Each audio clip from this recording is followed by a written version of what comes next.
नमस्कार, DD news के सभी दर्शकों को दीपावली की हार्दिक शुभकामनाएं। मैं हूं आपके साथ भावना नैयर। ये शुभकामना है कि आपकी दिवाली स्वच्छ हो और शुभ हो। इसी के साथ सुर्खियों के साथ शुरुआत करते हैं। मध्य प्रदेश में आज बढ़ेगी चुनावी सरगर्मी। बीजेपी अध्यक्ष जेपी नड्डा की मौजूदगी में जारी होगा पार्टी का संकल्प पत्र। अमित शाह भी धार में करेंगे रोड शो और रैली। कमलनाथ, दिग्विजय समेत कांग्रेसी नेताओं की भी ताबड़तोड़ रैलियां।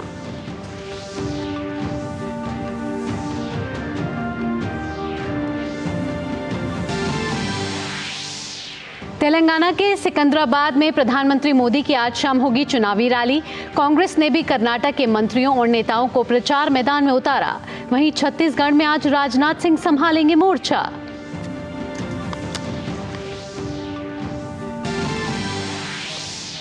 आज अयोध्या में बनेगा वर्ल्ड रिकॉर्ड। 24 लाख दियों से जगमग होगी राम की नगरी। भव्य दीपोत्सव के लिए सजे सरयू के 51 घाट। अंतर्राष्ट्रीय खबरों में गजा सीमा पर सैनिकों से मिले इजरायली प्रधानमंत्री बेंयामिन नेतन्याहू। इजरायल की सुरक्षा में योगदान देने के लिए सैनिकों को सराहा।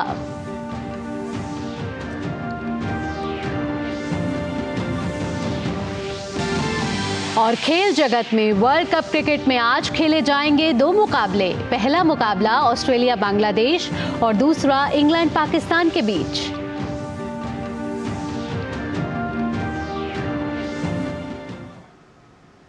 और सुर्खियों के बाद अब खबरें विस्तार से। शुरुआत, स्वतंत्रता आंदोलन के नेताओं में से एक मौलाना आजाद की आज जयंती है। प्रधानमंत्री मोदी ने उन्हें नमन करते हुए सोशल मीडिया एक्स पर लिखा है कि महान विद्वान और भारत के स्वतंत्रता संग्राम के स्तंभ मौलाना आजाद की शिक्षा के प्रति प्रतिबद्धता सराहनीय है। आधुनिक भारत को आकार देने में उनके प्रयास कई लोगों का मार्गदर्शन करते रहेंगे।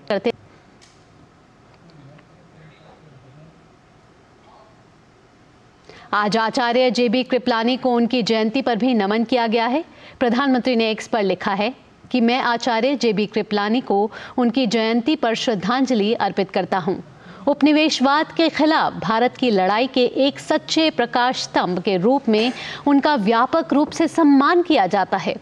लोकतंत्र और सामाजिक समानता को मजबूत करने के लिए उनके अथक परिश्रम ने हमारे देश पर एक स्थायी छाप छोड़ी है। उनका जीवन और कार्य सदैव स्वतंत्रता और न्याय के मूल्यों को कायम रखने के बारे में था।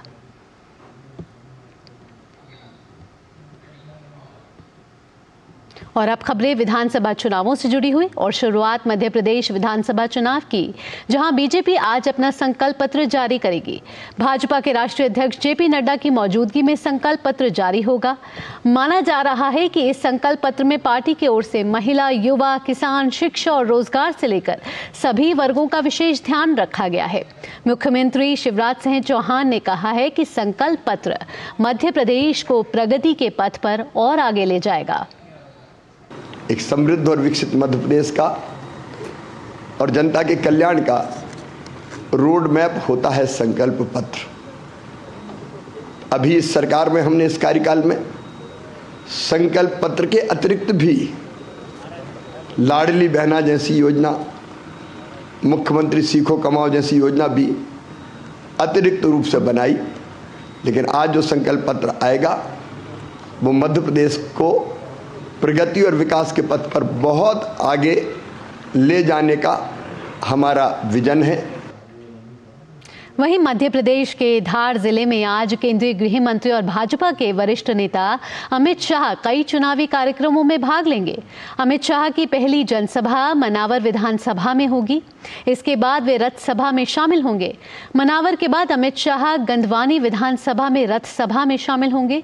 फिर बदनावर, धार और देपालपुर विधानसभा में जनसभाओं को संबोधित करेंगे।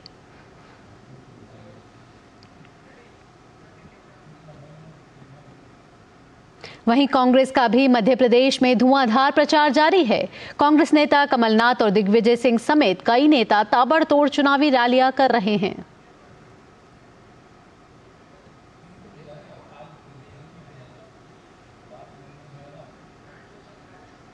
तो जहां केंद्रीय गृह मंत्री अमित शाह की चुनावी रैली है, वहीं कांग्रेस नेता भी ताबड़तोड़ प्रचार कर रहे हैं मध्य प्रदेश में।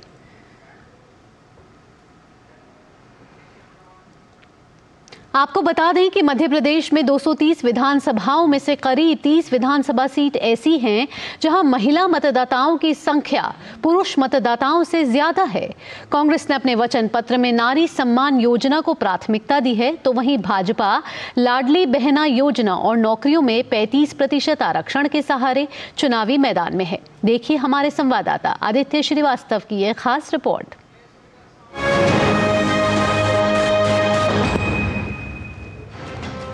मध्य प्रदेश में महिला मतदाताओं का महत्व किसी भी दल को सत्ता में पहुंचाने में कितना महत्वपूर्ण है, इस बात का अंदाजा इससे लगा सकते हैं कि राज्य में कुल मतदाताओं की संख्या में से 48% से ज्यादा महिला मतदाता हैं।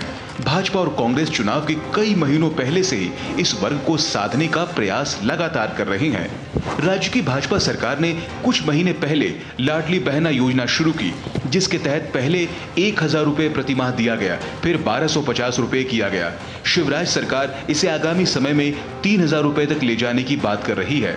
लाडली बहना योजना की अधिकांश महिलाएं उज्ज्वला योजना की भी लाभार्थी हैं, लिहाजा उन्हें सावन के महीने से सस्ता गैस सिलेंडर देने के साथ और आवास देने की बात भी भाजपा ने की है।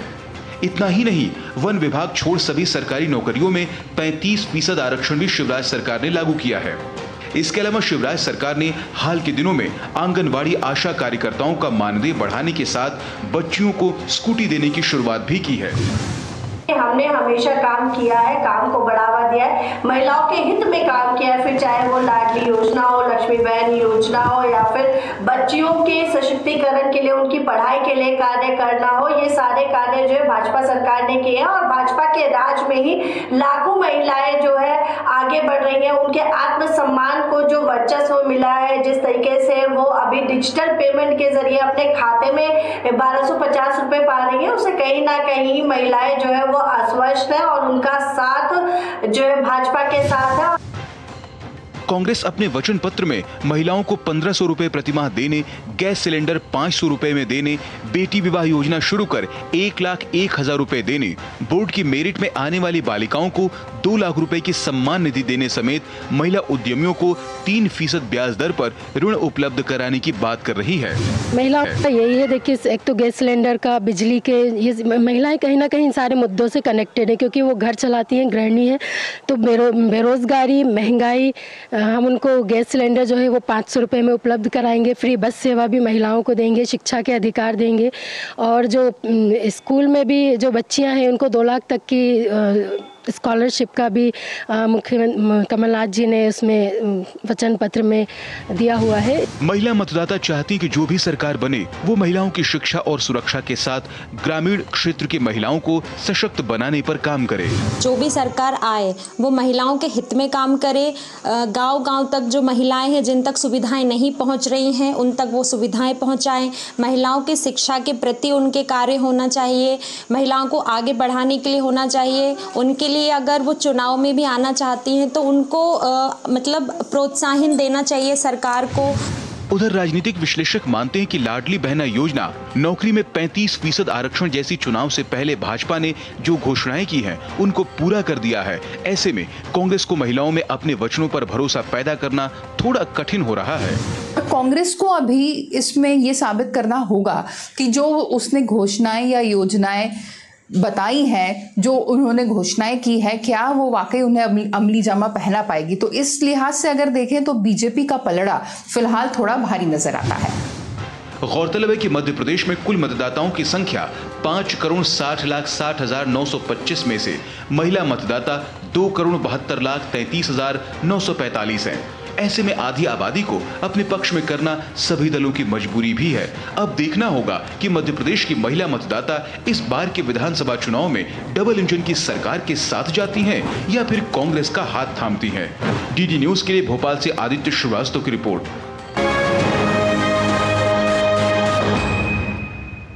और अब खबर तेलंगाना से। तेलंगाना में विधानसभा चुनाव की घोषणा के बाद प्रधानमंत्री मोदी आज दूसरी बार भाजपा के लिए चुनाव प्रचार करने के लिए हैदराबाद पहुंच रहे हैं।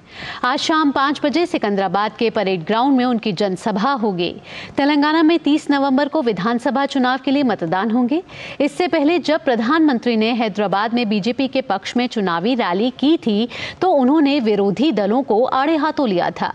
उन्होंने बीआरएस पर हमला करते हुए कहा था कि अहंकार किसी को भी टिकने नहीं देता। उन्होंने ये भी कहा था कि बीआरएस के भ्रष्टाचार के तार दिल्ली के शराब घोटाले से भी जुड़े हैं। प्रधानमंत्री ने मौजूदा राज्य सरकार पर निशाना साधते हुए कहा था कि पिछले 9 साल से तेलंगाना में विकास विरोधी, पिछड़ी जाति विरोधी सरकार है। तेलंगाना में मौजूदा मुख्यमंत्री केसीआर भी लगातार रोज कई चुनावी रैली कर रहे हैं। यहां अपनी सरकार दोहराने के लिए वो लगातार मतदाताओं से अपील कर रहे हैं कि वो विरोधी दलों के बहकावे में ना आए। उन्होंने पार्टी के घोषणा पत्र में कई बड़े वायदे भी किए हैं। वहीं दूसरी तरफ कांग्रेस भी पूरी ताकत से चुनाव लड़ रही है।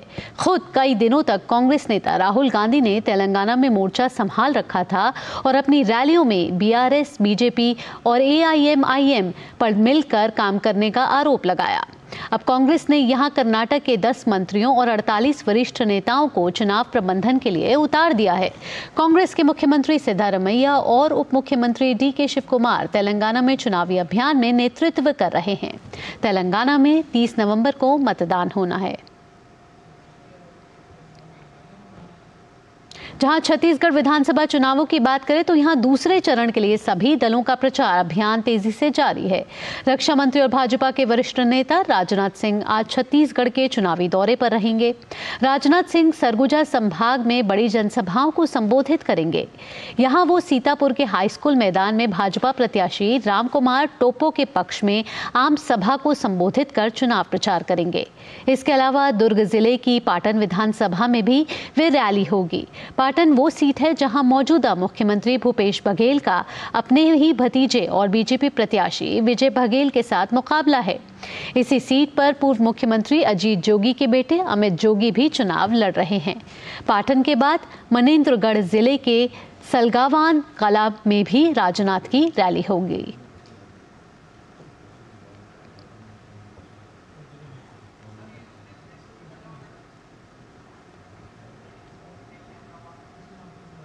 छत्तीसगढ़ में विधानसभा चुनाव के दूसरे चरण में 17 नवंबर को 70 विधानसभा क्षेत्रों में वोट डाले जाएंगे। इसके लिए सुबह 8 बजे से शाम 5 बजे तक का समय निर्धारित किया गया है। केवल बिंद्रानवागढ़ विधानसभा क्षेत्र के 9 मतदान केंद्रों कामरभोदी, आमामोरा, ओड़, बड़े गोबरा, गंवरगांव, गरीबा, नागेश, सबीनका छार और कोदोमाली में सवेरे 7 बजे से दोपहर 3 बजे तक मतदान होगा।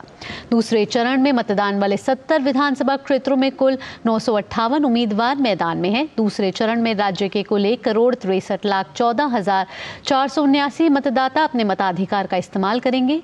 इनमें 81,41,624 पुरुष मतदाता, 81,72,171 महिला मतदाता और 684 ट्रांसजेंडर मतदाता शामिल हैं। और अब बात राजस्थान के सीकर में ट्रांसजेंडर समुदाय की नई पहल के बारे में। ये पहल है सरकार बनाने की, यानी कि मतदान कर सरकार चुनने की। दरअसल ट्रांसजेंडर्स द्वारा आम जनता को ज्यादा से ज्यादा मतदान करने के लिए जागरूक किया जा रहा है। साथ ही वोटिंग की महत्वता और उपयोगिता के बारे में भी लोगों को पूरी जानकारी दी जा रही है।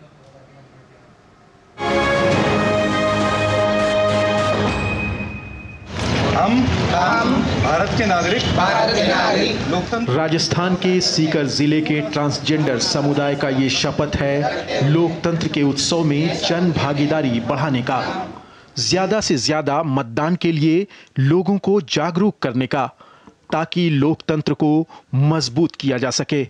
प्रदेश में 5,26,80,545 मतदाताओं में से थर्ड जेंडर मतदाताओं की संख्या वैसे तो मात्र 606 ही है, लेकिन इस समुदाय ने मत प्रतिशत बढ़ाने के लिए जनता को जागरूक करने का बड़ा बीड़ा उठाया है।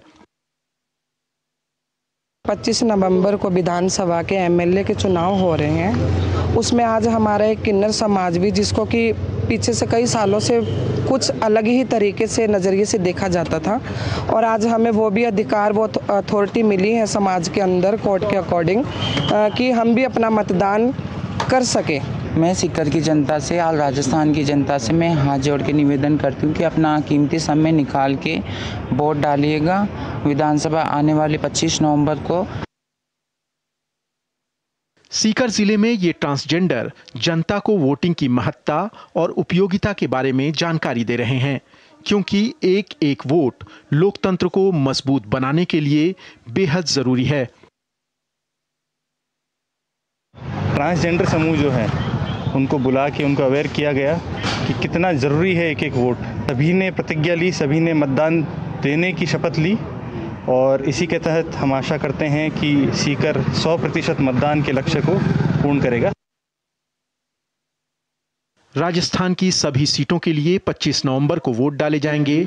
ऐसे में प्रदेश के हर जिले में मतदान प्रतिशत बढ़ाने के लिए चुनाव आयोग की ओर से ऐसी अनेक गतिविधियां चलाई जा रही हैं, ताकि मतदाता लोकतंत्र के महापर्व में अपनी सक्रिय भूमिका अदा कर सके।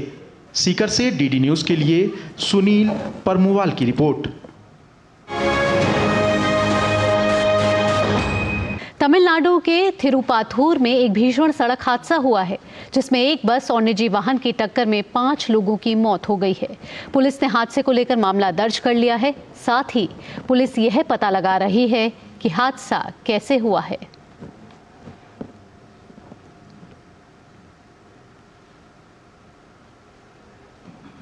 दीपावली के मौके पर अयोध्या में राम की पैड़ी पर दीपोत्सव 2023 के लिए तैयारियां जोरों से चल रही हैं।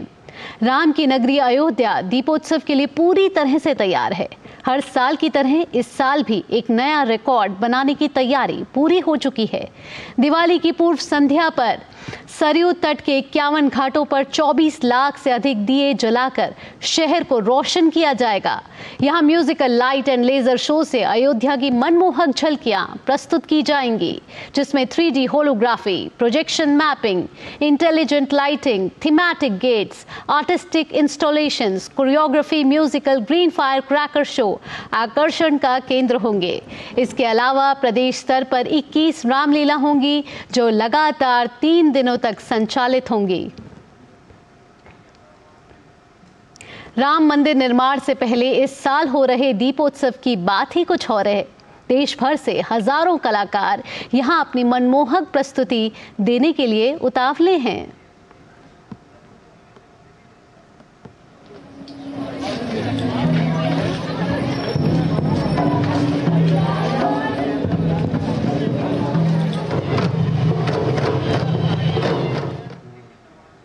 भगवान श्री राम की नगरी अयोध्या जहां आज दीपोत्सव से जगमग होगी, तो वहीं दूसरी ओर भगवान श्री राम के जीवन पर आधारित सैंड आर्ट भी तैयार की गई है।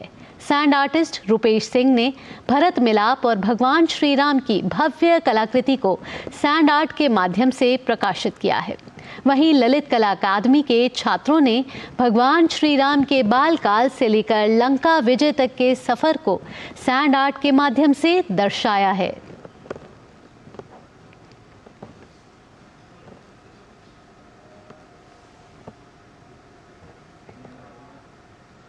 दीपावली का त्योहार धनतेरस से शुरू हो गया है। जम्मू कश्मीर के पुंछ में सेना के जवानों ने हर्षोल्लास के साथ दीपावली का त्योहार मनाया। उन्होंने पूजा पाठ की और दीप भी जलाए।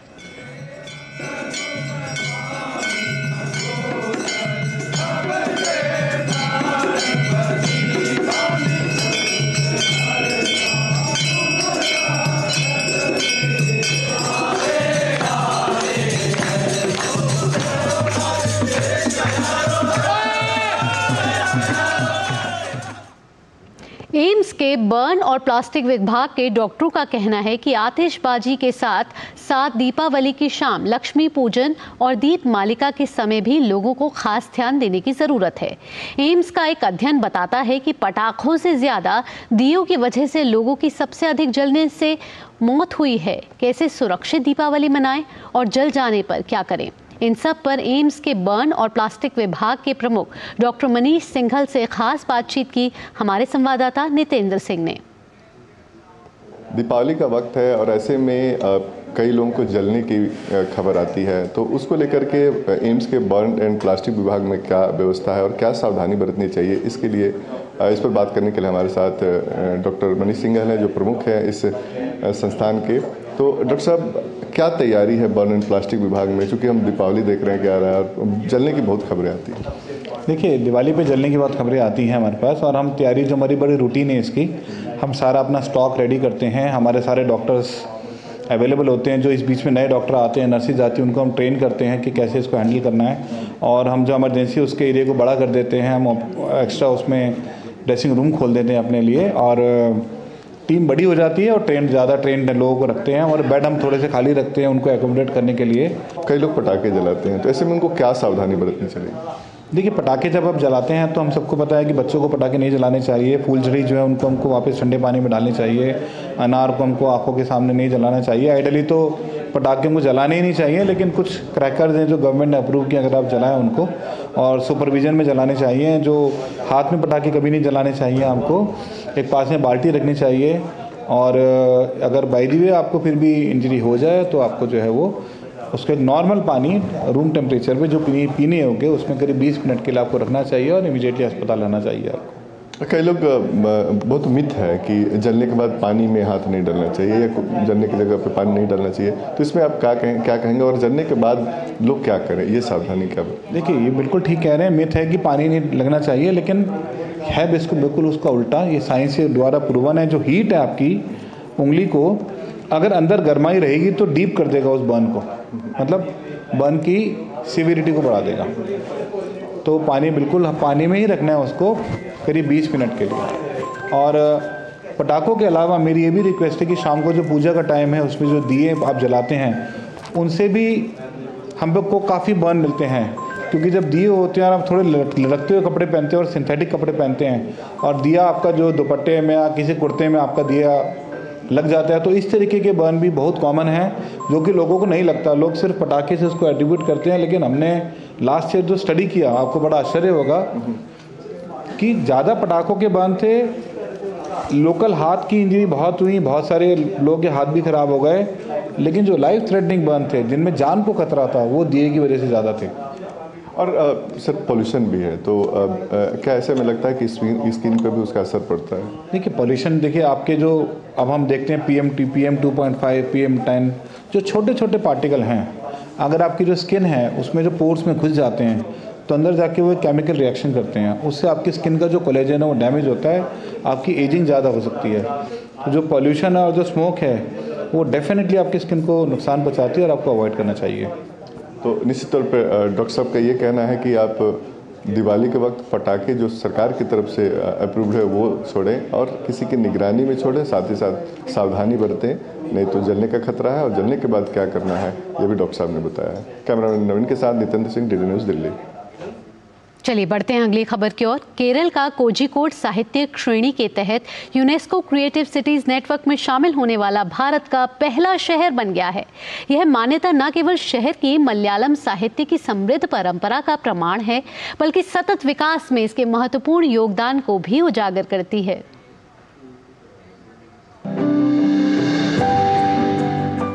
वैश्विक पहचान हासिल करने वाले प्रसिद्ध मलयालम लेखकों की मातृभूमि कोझिकोड अब गर्व से भारत के पहले साहित्यिक शहर के खिताब का दावा कर सकती है। 500 से अधिक पुस्तकालयों, 70 प्रकाशकों और 100 से अधिक किताबों की दुकानों के साथ शहर में साहित्यिक संसाधनों की एक प्रभावशाली श्रृंखला है। कालीकट को यूनेस्को की मान्यता साहित्य और सांस्कृतिक विरासत में इसके असाधारण योगदान का परिणाम है। आकाशवाणी जैसे संस्थानों सहित कोझिकोड का साहित्यिक और सांस्कृतिक प्रभाव बेहद उल्लेखनीय है। इस मान्यता के पीछे Kozhikode NIT, Kerala institute of local administration और कोझिकोड कॉरपोरेशन के वास्तुकला छात्रों के सहयोगात्मक रूप से किए गए एक व्यापक अध्ययन का भी प्रभाव रहा है। Calicut or Kozhikode is the only city in India which has got a lot of deep penetration of literary culture into the common man and local people.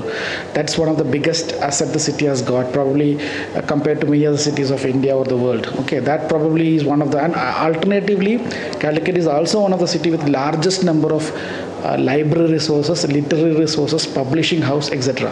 So this shows the clear asset of the city in terms of its value, and definitely it's got branded as a UNESCO City of Literature. Kozhikode को UNESCO के creative city network में शामिल करने से शहर की साहित्यिक विरासत के लिए नए क्षितिज खुलते हैं। ये अधिक से अधिक मलयालम साहित्यिक कृतियों के विभिन्न भाषाओं में अनुवाद का मार्ग प्रशस्त करता है, जिससे वे वैश्विक पाठकों के लिए सुलभ हो सकें। इसके अलावा ये उपलब्धि सुनिश्चित करती है कि आने वाली पीढ़ियां इस शहर की समृद्ध साहित्यिक परंपराओं की विरासत से लाभान्वित होंगी। Kerala is thinking of knowledge economy. To that, Kozhikode is going to add creative economy. We'll have residency programs. We'll be inviting people from the other cities of literature, and here we can have a kind of interaction. Translation works will be there, and language learning will be there, which will be very useful for the upcoming port, which will be an international port in Bayport. चूंकि कोझिकोड इस प्रतिष्ठित मान्यता के बाद नई साहित्यिक और सांस्कृतिक पहल शुरू कर रहा है, इसलिए ये विशेष रूप से पर्यटन और सांस्कृतिक आदान प्रदान के क्षेत्र में और अधिक ध्यान आकर्षित करने के लिए तैयार है। हबीब रहमान की रिपोर्ट, डीडी न्यूज, कोझिकोड। और इसी के साथ इस बुलेटिन में इतना ही। यही मनोकामना है कि आपकी दिवाली शुभ हो, स्वच्छ हो। नमस्कार।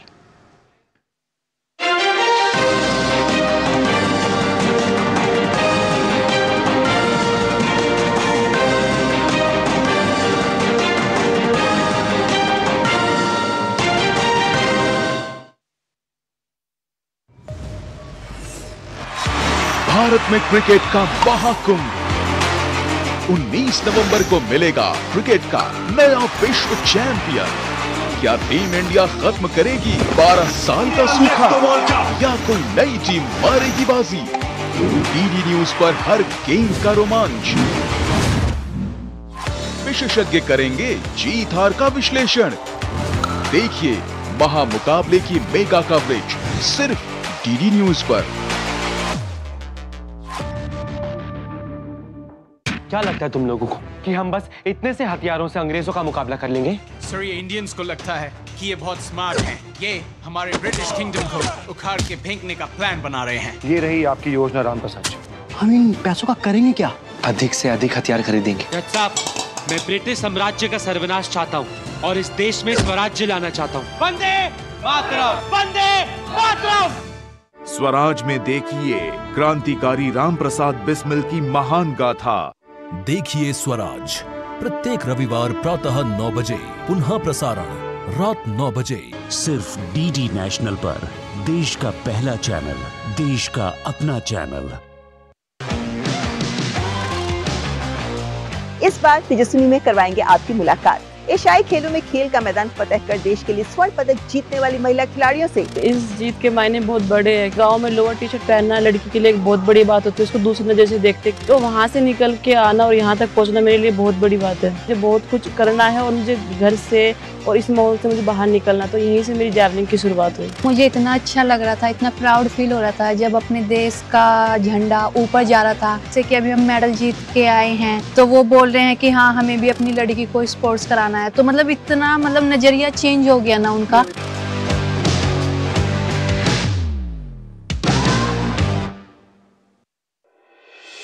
बॉलीवुड टॉकीज में देखिए 13 नवंबर कारोबार, 14 नवंबर गोलमाल किड्स, 15 नवंबर बड़ी बहन, 16 नवंबर सुहाना सफर। बॉलीवुड टॉकीज प्रतिदिन दोपहर 1 बजे, सिर्फ डीडी नेशनल पर। देश का पहला चैनल, देश का अपना चैनल।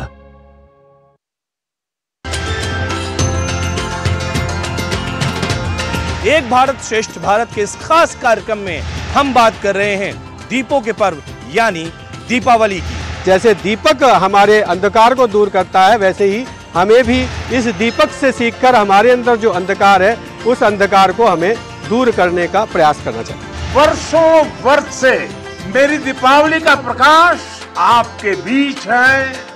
सदियों से था युगों रहेगा, दिश दिश फैला तमस